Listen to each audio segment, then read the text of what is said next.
good morning. Welcome to the stage of Nixon TV, the official stage of people who wanna know and the places we want to go.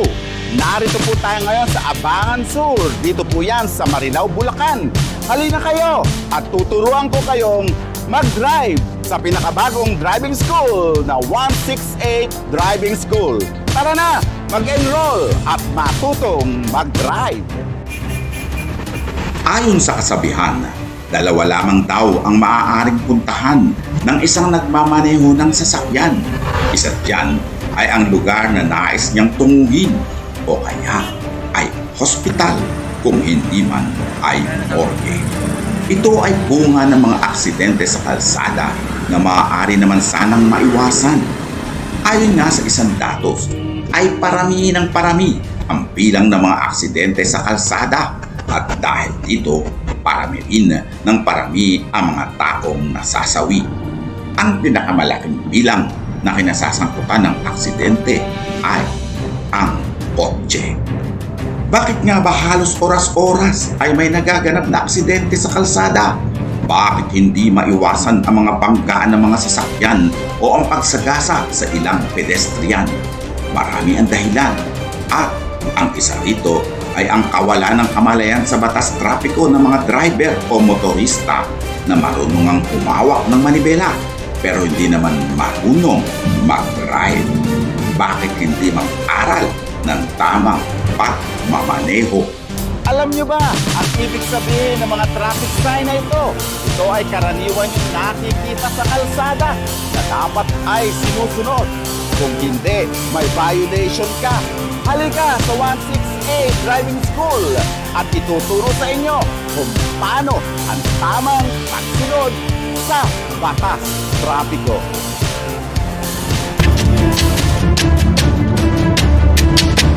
Catch! Skits! Skits!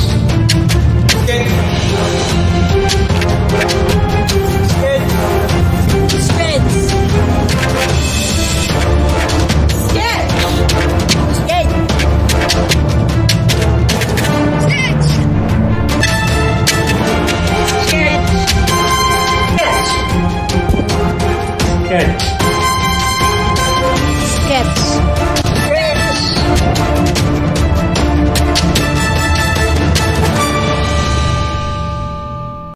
Paano ka natutong mag-drive? Minsan, tinuturuan ng mga kapatid at syempre ng mga kaibigan. Marunong ka kang mag-drive. Pero alam mo ba ang road traffic signs at ang regulatory signs? Syempre, kailangan matutunan mo yan. Kung hindi, kaya nga, dito sa 168, matututunan mo lahat yan.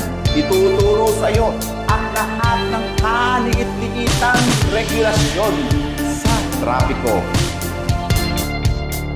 Tuloy po kayo sa munting paaralan ng 168 Driving School. Maupo, makinig at makisabay sa mga diskusyon habang sinasagot ang inyong mga katanungan tungkol sa pagmamaneho at sabay-sabay matuto ng pagmamaneho at tamang pag-iingat at pagsunod sa batas trapiko. Hindi lamang ang paghawak ng manibela at tamang pagkambyo ang inyong matututunan sa 168 Driving School sapagkat sa paaralang ito ay tuturuan din kayo ng tama at ligtas na pagmamaneho. Kayo ay gagabayan ng kanilang mga professional na instructors na hindi titigil hanggat hindi sila nakasisiguro na kaya nyo nang humawak ng manibela at pwede nang pakawalan sa kalsada. Enjoy the learning, then enjoy the ride. Dito lang yan sa 168 Driving School. Enroll na! Punta na kayo dito sa 168 Driving School at syempre, mamimit nyo ang kanilang super ganda na, super bait pang assistant na walang iba kundi si Den. Tara na! Mag-drive na tayo! Okay, matawag natin. Attention natin, dedication. So, ano yung mga atawag natin, motor vehicle. So, motor vehicle, siya yung sasakyan na pinakakakbo na image. So,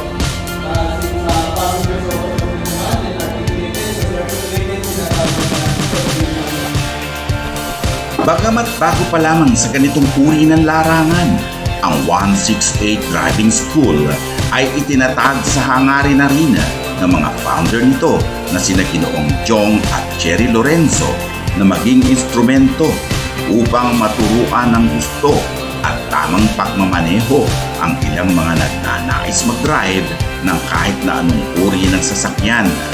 Ayon sa kanila, naging advokasya na nila ang makitang ligtas ang mga naglalakbay sa kalsada.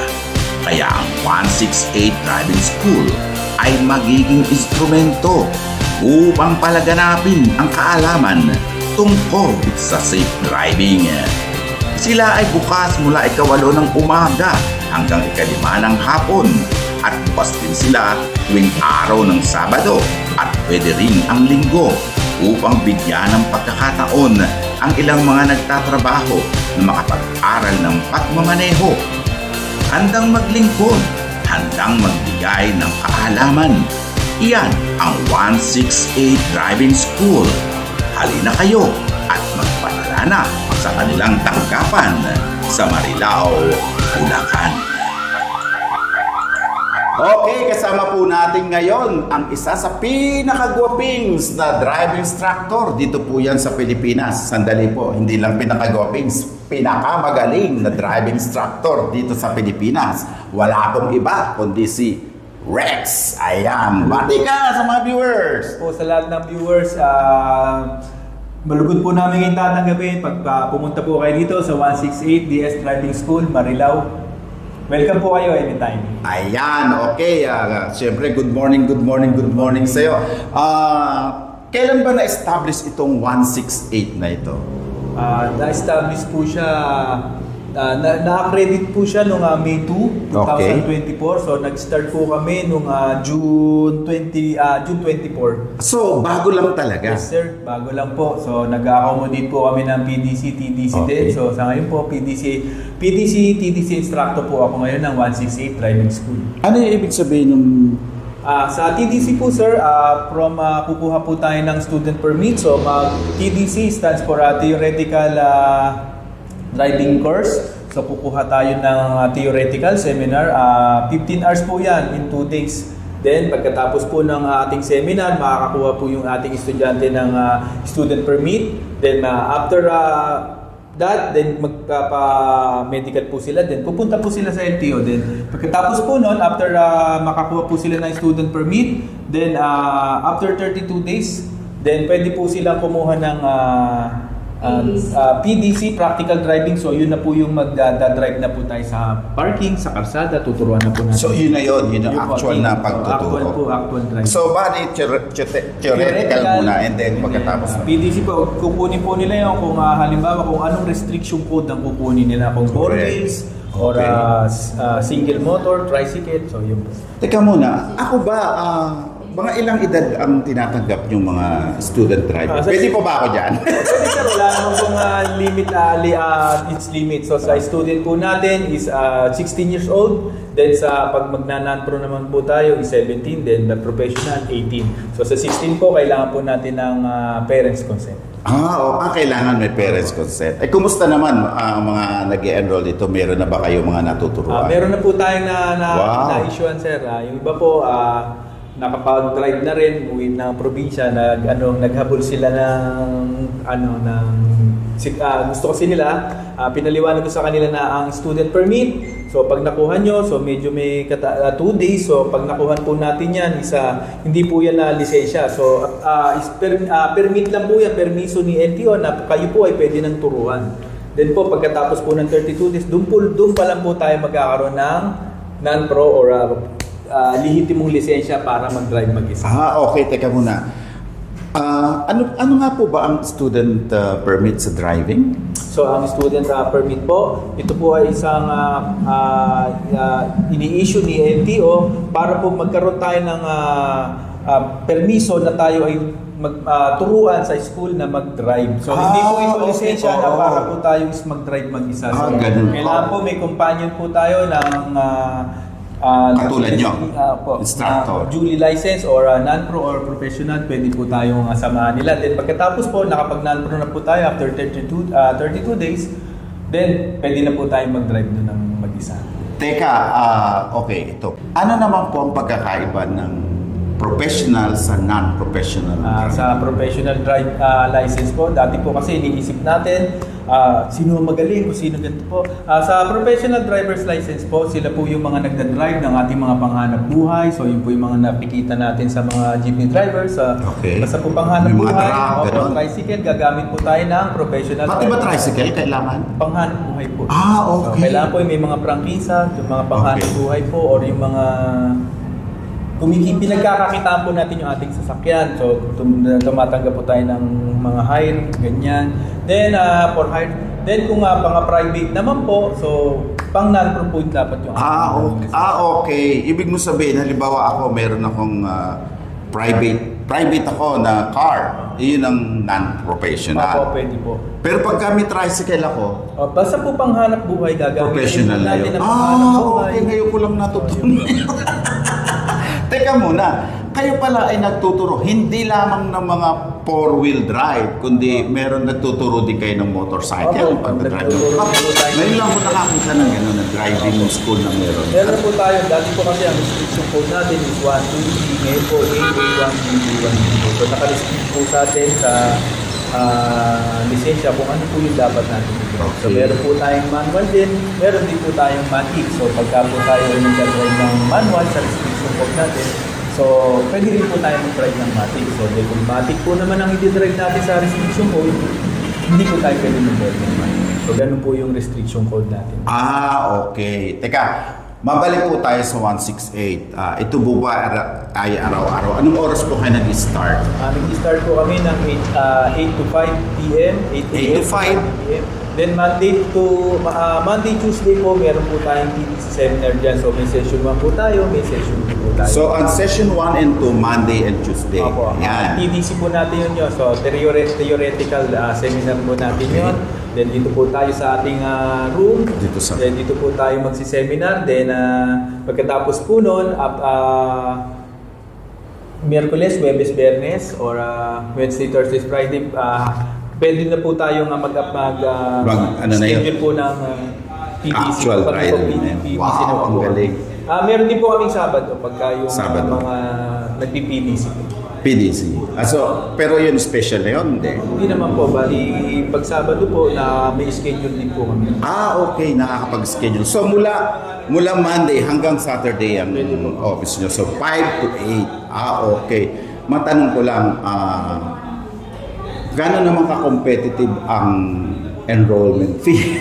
Pare-pareho lang ba yan? Or mas mura ang sa inyo? Or sa mga list po natin. Yung iba po, iba-iba. Pero hindi naman po, practical naman po. Practical. Okay. Sa mga pagsa-seminar po, yung matututunan nyo po, napakamurang sa halaga po. Kumbaga, marami po tayong matututunan, gaya po ng hindi lang po mga signings. Correct. About sa safety natin at saka sa safety ng mga nasa paligid ng mga road users natin. So, yun ang pagkakaiba. Ulitin ko ang tanong na ito. Ano ba ang pagkakaiba ng 168 sa ibang mga driving school na nakikita natin? Actually, ang daming driving school.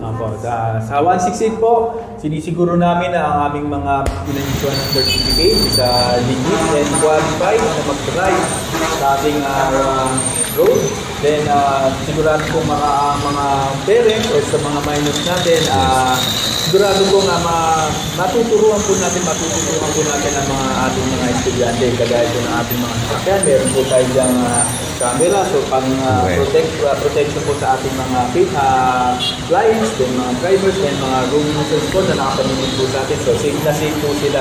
Bago po sila makakuha ng certificate, mag-enjoy po sila dati sa aming Lalo na yun sa road traffic signs sa regulatory. Na ituturo nyo rin po ito. Yung po mga nasa likod natin na ito. Ano po ba? Ito po yung mga signage natin. Okay, meron ba kayong website o meron kayong pwede kayong kontakin? Meron po kaming site po sa Facebook, yung 168 DS Driving School. Pakipollow na lang po. Nandun po nandun po si admin lagi nakatutok sa mga inquiries or mga tanong nyo. So anytime po, pwede po tayong mag-inquire. Ako, thank you very much. Ang dami kong natutunan. Alam ko na po ang pagkakaiba ng professional sa non-professional at saka sa student license. Pasensya na kayo dahil talagang hindi po talaga ako marunong mag-drive dahil sabi nga nila malabo raw mata ko. Pwede ba yun? Meron naman po tayong correction glasses. Nakalagay po yan sa ating likod ng lisensya. Kagaya ko po, nagda-drive po ako. So may corrective ano po tayo. Yun naman pala. So nakikita yun sa license mo na ikaw ay apat ang mata. So, bakit din nyo imbitahan ang ating mga manonood na mag-enroll na po dito sa inyong driving school? Hello po, mga road users everyday. Welcome po kayo sa 168 Driving School. Dito lang po sa Abangan, Marilao, Bulacan. Malapit po kami sa may Toyota Marilao. So, Toyota Marilao, okay. Poste lang po. So welcome po kayo. Salamat po. So, malapit sa Toyota Marilao. Pagkatapos mag-aral na drive, takbo lang, bili na ng kotse. Dito sa 168 Driving School, hindi lamang pagmamaneho ng kotse ang matututunan mo. Pwede ka ring mag-aral magmaneho ng motorsiklo, ng manual at syempre ng automatic. Tara na, mag-enroll ka na. Ano pa inaantay mo? Ipagdadrive na lamang ba kita?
Okay, yan. Patuloy po tayo sa ating kwentuhan. At syempre, ngayon po ay kasama natin ang isa sa mga proprietor ng 168 Driving School. Dahil matatagpuan po yan, syempre, dito sa Marilao. Wala pong iba, kundi si Ginang Cherry Lorenzo. Bumati po kayo, ma'am.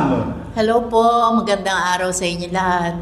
Ayan, ma'am, kanina nagkukwentuhan kami tungkol dito sa 168 at ang dami ko po talagang natutunan. Kasi ako medyo hindi na yata talaga ako, sir, pwedeng mag-aral ng driving dahil ako takot na takot talagang mag-drive. takot na takot ako mag-drive. Naisip ko yung paano kung maiipit ako sa mga sasakyan o may mga tao sa tagiliran ko. Yun ang ano ko kaya ayoko mag-aral. Ano masasabi mo doon? Kayo ba kaya nyo pa akong turuan? Kaya pa sir, kaya pa yan. Sa programa po ng mga modules din natin sa mga galing from PLTO, so nandun po step by step po nating hihimayin yan sa ating theoretical para po matutunan ng ating estudyante bago po siya mag-practical. So bago po siya humawak ng manobela, may sapat na kaalaman na po siya bago siya pumunta ng karsada. So gano'n lang. Ikaw ba, paano ka ba natutong mag-drive? kaya ka naglagay dito ng driving school. Nung mag-start ako mag-drive, talaga nagbayad kami na isang driver ng pampasaherong jeepney. Yun, kasi noon kasi ng mga panahon ko, hindi pa naman kasi uso yung mga driving school. Correct, oo. Natututo lang tayo sa... Oo, natuto lang talaga ako. Nag-hire kami ng driver na magtuturo sa akin. Tapos... kaya lang naman namin naisipan magtayo na driving school kasi natakot na din ako mag-drive ngayon kasi nga ang dami kasing mga driver na hindi naman talaga marunong mag-drive.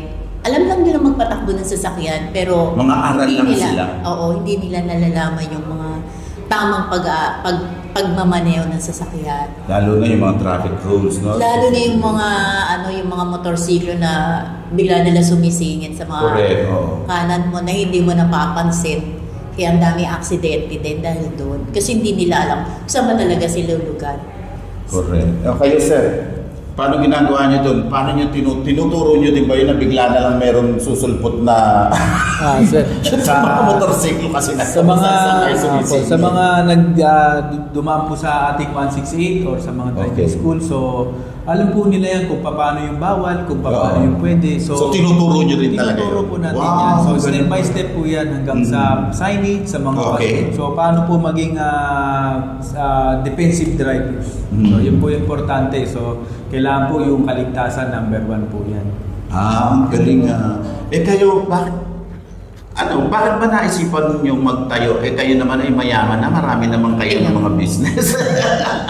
Bakit driving school? Yun na nga, kasi nga, marami nga yung mga nagmamaneho na hindi sila dumaan sa mga theoretical. Talaga may pagkadakila ang layunin ng 168. Yes, kasi dapat, para hindi, kasi katulad yan yung mga bata, nakikita namin, yung mga magulang gusto talaga matuto na tamang pagmamaneho yung mga anak nila. So, kailangan dumaan ng TDC. Correct. Kasi ang dami ngayon, magugulat kami, may mga license na, pero hindi marunong mag-drive. Sila malabas. Paano nakalusot yun? So iba po kasi kagaya po dati, yung old-fashioned way po natin nga nakakapag-drive muna sila. So maganda po yung may TDC na po tayo kahit papano na bago po sila mag-drive nga po, may kaalaman na sila. Then hindi po tayo yung driver na pag nag-drive tayo, so alam natin itong pagmamaneho, manual matic, pero po pagluluwas na po or may mga pavements na, may mga warning signs po, lumalabas na po yung kama doon. So tatanggalin po natin yan. Dapat nila yung signs. So yun ang tinuturo sa 168. Pagka naman po alam natin yung mga traffic rules, ng mga ating road courtesy, so mababawasan po yung kaba natin, lalakas po yung loob nating mag-drive at magiging disiplinado po tayo sa kalsada. So ako lalakas talaga yung loob ko. May pag-asa pa ako. Ganyan ka. Actually talagang tama ang sinabi niyo, sir. Kasi marami kasing mga tulad niya sinabi mo, ikaw na natuto kang mag-drive dahil nag-hire kayo ng driver, jeepney driver na turuan ka. Pero hindi ka naman tinuruan ng mga traffic rules and regulations, di ba? So wala kang lisensya no? Paano ka lisensya? Binayaan ka ng tatay mo. O hindi nag-exam ako. Nag-exam ako talaga. So paano mo natutunan yung mga traffic sign? By yourself na lang? Oo, nagbabasa ako. Pero mas maganda pa rin talaga ang may nagtuturo. Oo, dapat talaga. Ayun. Kaya ayun naman pala ang ganda ng talaga mga driving school, lalong-lalo na sa 168. Dito po sa 168, ituturo nila talaga lahat sa inyo. Hindi lamang ang pagdadrive, kundi syempre pati ang mga traffic regulation at syempre ang mga traffic signs na napaka-importante. Saka aalisin nila ang kaba mo. Di ba, sir? Yes, sir. So, hindi nakakabahan. Hindi po, sir. Tuturuan mo na ako. Step by step po yun. Okay, sa lahat po ng interesadong matutong mag-drive, dito lang po yan sa 168, dito po sa Marilao, Bulacan. So, mag-enroll na kayo bago pa mahulihan lahat. Kung kayo ay marunong mag-drive pero hindi nyo alam ang mga regulasyon sa trapiko. At syempre, pati na ang tamang pagdadrive sa kalsada. Dito lang po yan. Ibigay natin kay Kuya Rex. Siya po ang bahala. Tuturuan kayo mag-drive. Okay ba, ma'am? Yes. Okay, salamat po. Salamat. Salamat po. Ikaw ba ay nakakapagbiyahe na ng mag-isa? So hindi mo kailangan mag-taxi o mag-motor taxi. Kung marunong kang mag-drive, bakit nga naman gagastos ka pa? E paano kung hindi marunong? E de mag-enroll ka na sa 168 Driving School na matatagpuan niyang dito sa Marilao, Bulacan.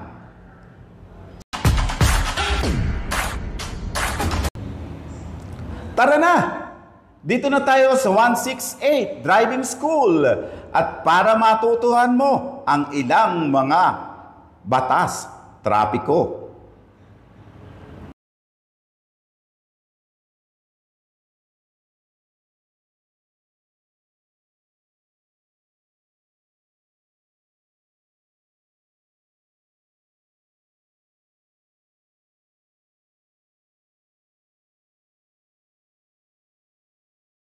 Dito sa 168 Driving School, hindi lamang pagmamaneho ng sasakyan, sasakyan nga rin pala to. Dito sa 168, ayan, ipagpatuloy po natin ang ating kwentuhan. Siyempre, nakadagdag ang isa sa proprietor ng 168 Driving School. Wala pong iba, kundi si Cherry. Cherry ba pangalan? Ano ba? Charito? Dahil sa iyong pag-aaral mag-drive, hindi mo alam ang ilang mga traffic signs, lalo na ang mga regulation. Shine. Okay, ngayon po ay kasama natin ang isa sa pinakagwapings na driving instructor dito po yan sa Pilipinas. Wala kayo po ang... Ulit.